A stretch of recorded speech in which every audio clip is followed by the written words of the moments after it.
sit. And we're having Louis sit at every gateway when we take him out for a walk. There's 2 gates here.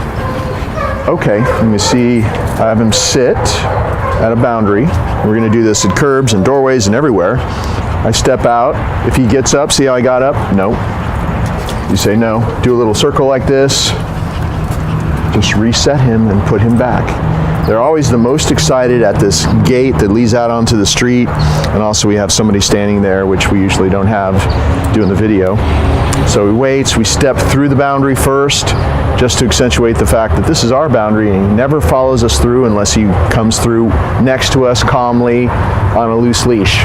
So you step out, you step back, he waits for you, you say okay, and then if you're by yourself, you do a little left turn. You're always turning left. You have to turn to close that gate or doorway or whatever it is.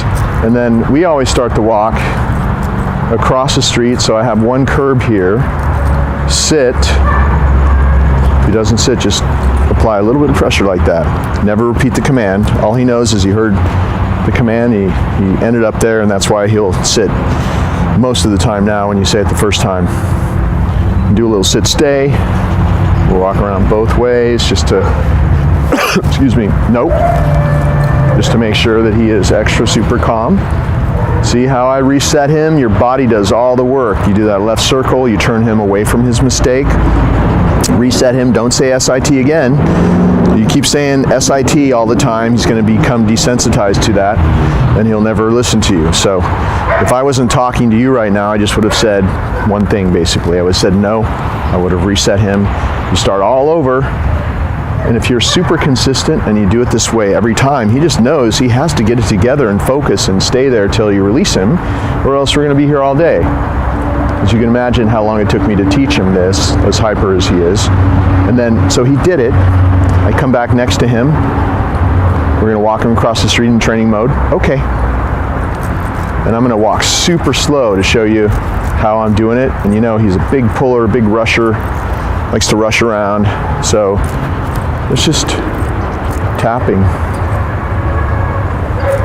If you move really slowly, if you walk slowly, and you handle him this way with no tight leash, but doing taps instead of restraining him, he's going to calm down. And every day you do this, he remembers what you did yesterday.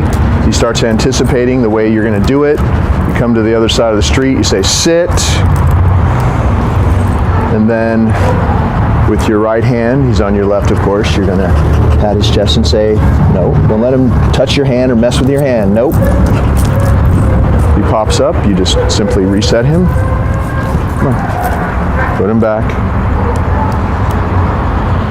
He's very excited. I'm just going to pat his chest and say go, and he's free. And that's the way you start your walk. It's literally a 2-minute process here, and I have several gates and a doorway to come through and a curb. So maybe it's not even 2 minutes where you live. But you get to start the walk with him in the zone, so to speak, rather than just pulling you down, you know, out the front door and down the steps and down the driveway, and it's just all crazy. He sees a dog at the bottom of the driveway and has an episode. So now, if we see distractions, he starts to walk this way. He doesn't get to even come through the gate or come out on the street or in public until he's really calm and he's waited at a couple of doorways already, and it makes him way less reactive. No matter what he sees out here, he's a lot easier to call away from dogs or people or whatever he sees out here that's going to distract him. And then we start the walk like this. There's no pulling at all. Every day you do it, he gets a little bit calmer. Okay. Sit. This is a great place to practice with Louis, because of course it would be very difficult for any dog to stay in a sit stay here with all this stuff going on, with all these noises, all these people.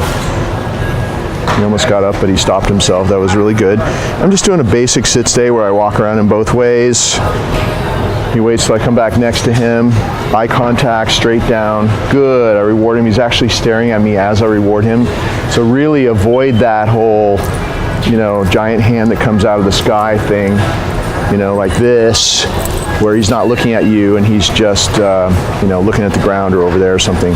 Eye contact, straight down, Very powerful as you treat him. Good, as you reward him for that. Finally got him to where we could come over here and he could actually do a sit-stay and other things in the midst of all this chaos here. Good. See how I'm rewarding him? Always reward him that way. And I'm just going to do one more where I walk around him both ways, reward him and set him into free mode. And you see the way I'm doing it. One last reward. He's done so well. Good. Took him a minute or two to focus to be able to do it. Pat his chest with your right hand. Go like that, and he's free. And no matter where you are practicing that sit-stay, that's the way you would do it. I just chose to do it here in really the toughest situation I could find for him. And just to show you what he is capable of doing at this point. So I think that you shouldn't practice in a place that's this crazy until you're very comfortable with it. Show a dog right there. Go to your right. Show Louie. Come. Calling Louie to me because, you know, we have a bunch of different dogs here. Worst case scenario, you know, even if he doesn't want to respond to that recall because he's so excited that, there we go, that he can't handle it. You just make sure it happens. He didn't want the treat. He didn't want any of that. We got the dog right there. Come. You can call him away in the midst of all this stuff. Can you go to your right and show that? Show it all right there. You see Louie's right here. Come. Good.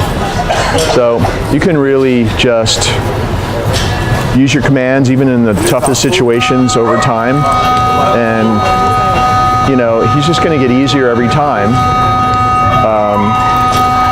But you have to, I think, before you could bring him into a situation like this, you have to practice with for a few weeks. Of course, you can do it with me, but I'm the one that taught him how to handle all this. There's a lot of craziness going on here. He's doing really well. People can just not run into us. Come. Good, very good. Good boy.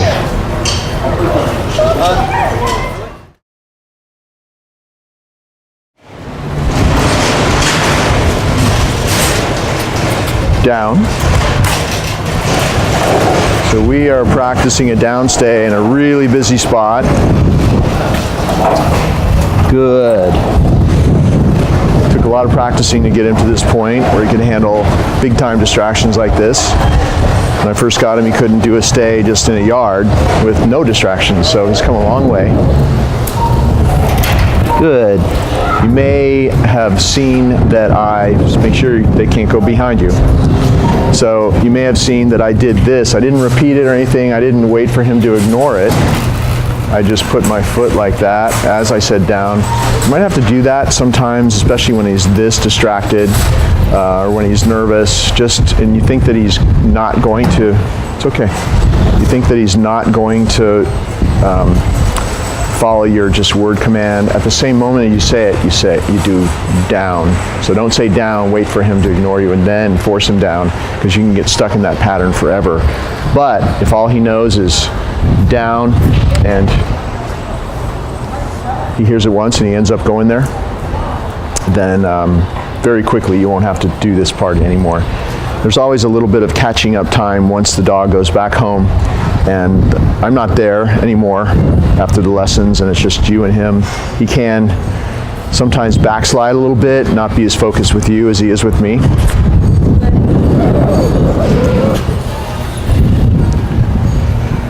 So you just do the moves that I'm doing, and very quickly he will catch up and he'll be doing all the things for you that he does for me. As long as you follow these instructions, follow the directions, you see he's capable of it. Good. We're really after the byproduct of doing this, which is, you know, it's great to have a solid downstay and all that, but we're after the byproduct of him being able to handle this, because that is, the byproduct is that he's calmer 24/7, because when we're practicing like this, he has to really focus and really be in the moment and ignore distractions and stay there, not pop up no matter what. And he's working right now. Good, this is work for him. If he gets up like that, you say no. Gently but firmly, just put him back. So he still only said D-O-W-N one time, and you really want to make sure that he knows that the first time you said it, even if it was 2, 3, 4 minutes ago, that means you stay there till you're released. So at the same time as we're dealing with the passing distractions, the people and all that kind of stuff, I'm walking around him doing downstays at the same time. He's doing really well, and I'm rewarding him every time that I do one and come back in front. Good. And I would recommend you not come to Home Depot at first. Maybe go, if you're going to take them out in public, go to places that are not so intense. And even just doing this on your street, making sure you can do a downstay when somebody else walks across the street on the other side of the street, or another dog or something like that. The other dog, I mean, you can call him away from other dogs and you don't have that leash aggression problem anymore, but staying in a downstay and calm like this while another dog passes by 20 feet away, that's a whole new challenge. Good. So I'd work on those challenges first before you bring them to some place. Watch out, they're going to walk behind you. See? No, you go around. Yes, there you go. Good. Oh, here's a good one. Here's a good distraction coming right at us. Good. You see? Nope. If you give him too much of a food reward, and look how it stopped right in front of us, it's perfect. If you give him too much, he'll stand up to eat it, so be careful about giving him too much. Good. That's why he stands up. That's a little thing that he does that a lot of other dogs don't do. That's why we make these videos. They're all different. They all have their little idiosyncrasies. That was really hard. There's big ones coming that way, and something big just stopped right there in front of us, and he stayed there. That was really good. Good. So one last reward. You never want to do too much with him on one day as well, because he'll get tired. You won't have this, his focus won't be as good, and you never want to do too much to where he starts losing his focus and making mistakes. Okay. Sit. You see how we released him? I said, okay, he stands up, you have him sit. You always release him from a calm sit stay. Go, just like that. Yeah, and now he's free. See how calm he is when you practice that much? And that was really a lot for him to do. But he's, because you put him in the zone, you release him out of that downstay. He's way calmer. When you release him, he stays in that place. Okay, let's go, bud. Always have him sit in front of his crate before you put him in. Open the door. He might want to pop up. He loves his crate. He wants to run in there. See how I'm just tapping him? When he's super excited, he might want to run in there. I open the door, and then with my right hand, I'm going to pat his chest and say, go. He's going to run in there. The reason he loves to run in there is because every single time he goes in there, he gets a treat. And then he's munching on his little treat, and I take off his training collar and his little choke chain. And one more treat. This is what everybody does, myself and my staff, and we're letting him out throughout the day, in and out. And he gets another treat before we close the door. So this little training collar, it's the smallest size they make. It's a prong collar. It's a very well-made German brand. These are not sharp, they're blunt.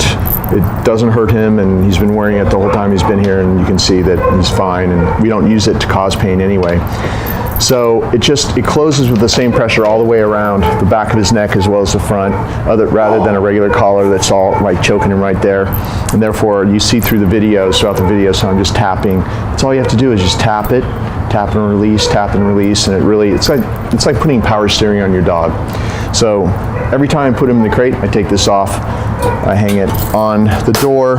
The choke chain is on him for only when we go out in public, because these things are so small, sometimes they just come loose, and you don't want it coming loose on the street. You're doubled up on the choke chain with the collar as well, I mean with the leash as well, so you've got the collar and the choke chain attached to the leash, the little clip, and then if the prong collar ever comes off, then this choke chain comes into play. Other than that, you wouldn't use it. It's really, this is the dangerous collar to use for training because it's all the pressure's right there. It's metal. There's no, it's not fitted to the size of his neck like this is. This will only close so far, and it could really mess up his throat. So we don't use this as training. It's just for a safety in case the regular prong collar comes off out in the street and you don't lose the dog. So his routine here at the house has been in and out of that crate like 6-7 times a day, always sitting and waiting, just exactly what you saw me do. Sit, wait, open the door, and I really made him wait. He's so excited that I had to tap him a couple times, but he really waited until I patted his chest and sent him in. He went in, he got a treat, I unhooked him, another treat, closed the door. That's why he loves his crate. And he probably loved it before too, but now he really, now it's a tool for training, and he loves it even more now, but it's a way to give him more structure in his daily life, sitting, waiting. When we take him out, and so let's say he's been in there for an hour or so and it's time for him to come out, we're not going to put the choke chain on because we're not going to take him out in public, so we'll just put this prong collar on. It's really simple. We just have a leash, we hook him up. So hook that prong collar up to the funny looking buckle on the collar. You hook the leash up to that. The perfectly round ring is just a spacer, so you don't touch that. Make sure it's not twisted. So you can do this. And of course, first thing he gets, if he tries to rush out of there, you just do these little taps. He knows what that means. Treat. He's going to wait there while I reach in. This prong collar always goes above all the other collars, so it's right beneath his ears, and all the other collars are underneath that, so it's the one that's the highest up. That's where you put it. And I do this little exercise where I leave the door open. Good. And as long as he waits there, doesn't come through the boundary, I will give him a treat. Good boy. And I can even step back like this, give him a treat. It's just another form of boundary training, just the way we do the doors and the gates and the curbs. It's a very important boundary to control because it's the boundary to his den. We feed him in there, he gets his meals in there, all his bones, special, chewies, whatever, always in there. Everything good happens in there. Treats for going in, coming out. To him, that's the coolest place in the world. He sleeps there overnight here, and you're never leaving him there for 10 hours a day or anything like that. He's out constantly, in and out, but he loves it in there. And see how he's waiting with the door open? He's waiting for you to say, okay, pat your leg, he's gonna come out. Always close this door because you squander your power of the crate. If you leave it open, he just gets to rush in and out. A lot of dogs like to go in there, but that's why if we control his access in and out, it becomes a tool for training. Another piece of the puzzle that tells him that things have changed at the house, that there's a lot more structure, you're taking charge. He needs your permission to go in and out of his den now, because that really is his den, and that's where he gets fed, all that kind of stuff. So all that good stuff, everything good in there. So you're controlling his access in and out, and it makes you more powerful in his life, because if he has to wait for your permission to go in and out of that place, maybe he should listen to you more when you say come and sit and all those other things, and makes him feel safer because you're controlling his life and he's not worried that maybe he has to guard you or guard your property like, you know, nobody else is in charge. So it's just for a bunch of different reasons, it's a really good thing to do, at least for a while, at least for a few months after he comes back to you, and then hopefully his whole life, because he loves his crate. Okay.